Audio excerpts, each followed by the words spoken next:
Crown Prince has shown a lot of huge interest also and care when it comes into heritage and culture. And how did these meetings go when you meet with the chairman, of course, and the board as well, but the Crown Prince in Pacific also? Tell us about his passion when it comes into heritage and culture and Dir'iyya in Pacific. You know, I can answer that question professionally as CEO. Yeah. But I'm going to take a different approach this morning. I'm going to answer it personally. Okay. As someone who's been in tourism for 50 years. Okay. I have never met a single executive at his age who's harder working, cares more, is in the details, and knows more about Dir'iyya than I'll ever know. And when I have my meetings with him and our team, you cannot believe how engaged. And he's not bossy. He doesn't say, you will do this, you will do that. What would make Dir'iyya greater? How do we get people here where people will see how beautiful it is? And he not only is the smartest guy in the room, you would be amazed at his visual acuity and his great sense of taste. But what's very interesting about him at his age, he has such a discipline and a strictness to preserve the culture and heritage. This is not a theme park. Okay. This is sacred.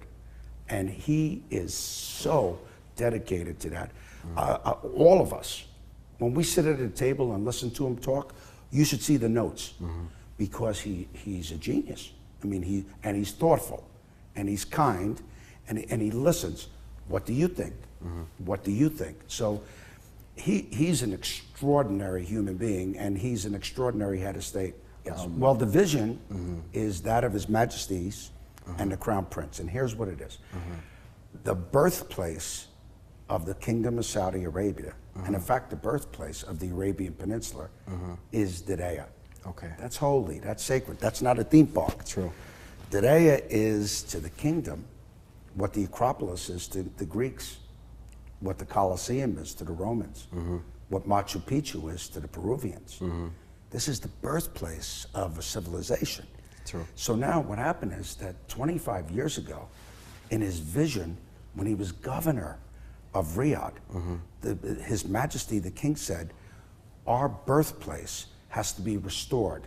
So in his vision, he restored it where it became a UNESCO World Heritage Site, which is now one of 5 in the kingdom and we'll have more. But then you get the dynamic Crown Prince. Okay. And when His Majesty and the Crown Prince team up for 2030, one of the big principles in 2030 is to make everybody from all over the world come to the kingdom to see one of the most beautiful countries in the world, see the birthplace of Saudi Arabia, and meet the wonderful Saudi society. True. So our mission is to make Dir'iyya one of the great gathering places of the world, and to make Dir'iyya, the UNESCO World Heritage Site, one of the most recognizable icons in the world.